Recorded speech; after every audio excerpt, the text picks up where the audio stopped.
What's up, YouTube? It's your boy Jody motherfucking Keith back with another taxi confession story. And you know, I love telling stories, and some stories are so good, even if I don't tell them myself, that they have to be retold.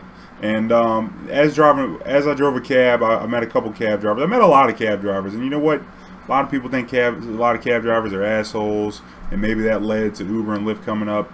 And I guess I'm not gonna really agree with that statement, but I will say that in 7 years of driving a cab, I only made 3 friends that drove cabs. So, and I'm a very friendly person. And one of those was a good friend of mine named Wellington Courage. And he was an older guy. You know, when I met him, he was like 55, 60, something like that. I was sitting on Thanksgiving Day. It was slow as hell. And it was my first year. I started September 11th, 2009. And then it was, you know, it was Thanksgiving that year. So I was fresh in the game. And I just wanted to work every event, you know. Like Thanksgiving, you don't make any money unless you know where to go. But, you know, I'm sitting on Bourbon Street. Nobody's leaving Bourbon Street. Nobody's really moving. And I'm just sitting there in this cab stand for like 2 hours. And I see him behind me smoking a cigarette, bullshitting. You know, I'm going to go bullshit with him. I go bullshit with him. And he turned out to be a really good friend of mine, you know. We hit it off.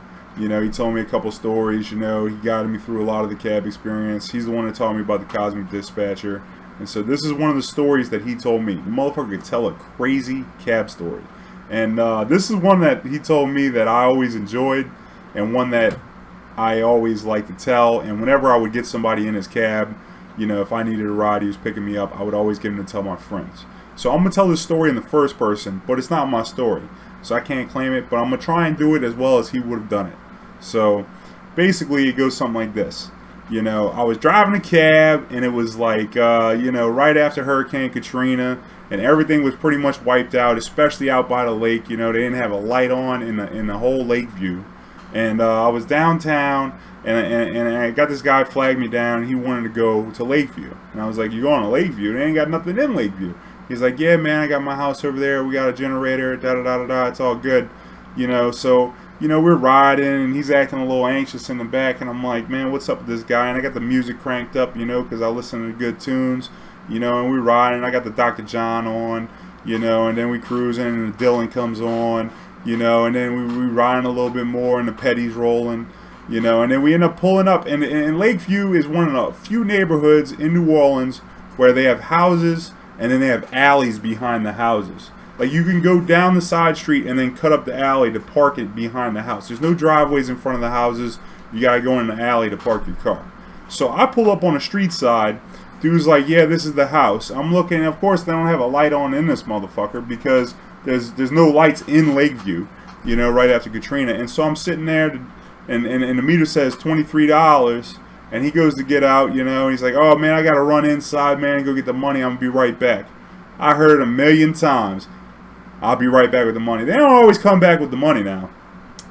So I'm sitting there, you know, and then next thing you know, I'm over here. You know, got a couple old, you know, Waylon Jennings songs coming on. I got the music turned up, you know, and I'm sitting there listening. I got the cab radio cranked up, you know. I'm listening to Dispatcher. I'm listening to Waylon, and I don't know how I heard this, but I could hear in the distance. I could just hear. I got my windows up, I got the radio up, I got the cab radio up, and I just hear, help, help me, help. And I was like, what is that? And then I'm just thinking I'm hearing shit, and then next thing you know I hear, help, help me, help me. And I was like, turned on the radio, next thing I heard it clear as a bell. I was like, help me, please, somebody help me. And I'm like, oh shit, man, what's going on out here? And it's like dark as hell. I'm like, man, this might be a trap. I'm not trying to get out here. But then I'm like, man, this dude might need some help. What's going on? I'm still waiting. It's been 10 minutes. This motherfucker ain't coming with the money. I figure he ain't coming with the money. Now he's like, help me. So then I get out, I grab my flashlight, and I start walking up the side of the house. You know, I'm shining the light back there, and then I'm looking, and they got this big iron fence. And at the top of the fence, they got a little fleur-de-lis. You know, these metal fleur-de-lis across the top. And this guy is trying to hop the fence, and then he got his... And when he was hopping the fence, he was coming down, and one of them fleur-de-lis skewered right in between by his knee, through his leg, came right through his leg, and he's just hanging off the side of the fence. And I'm like, you fuck, dude. He's like, help me, help me. And I'm just like, dude, I don't know what the fuck you did, but you fucked up, Jack. And it's like, oh shit, man. fuck it. So he's hanging off the fence, on my side, and he's like, help me, I don't even know what the fuck to do. So I grab my phone, I'm like, I guess I'll call 911.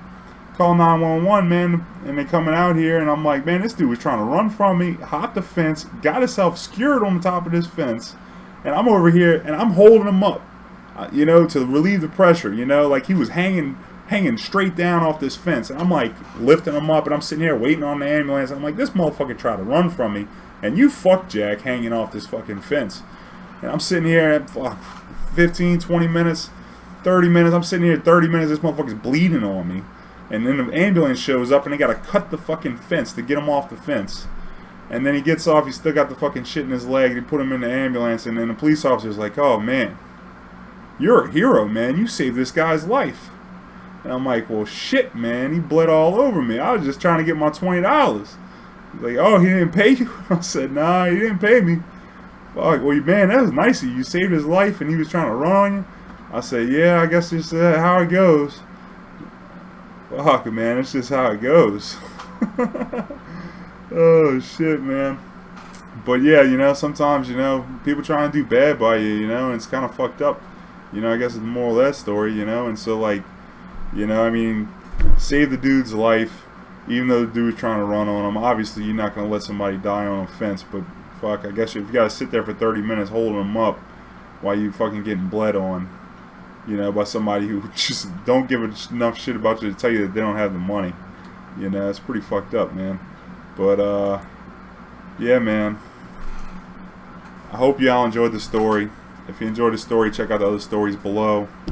I got other taxi cab stories and magic stories. And, hide your kids, hide your wives. They don't want to hear stories like this. But bring your friends, because they might like them.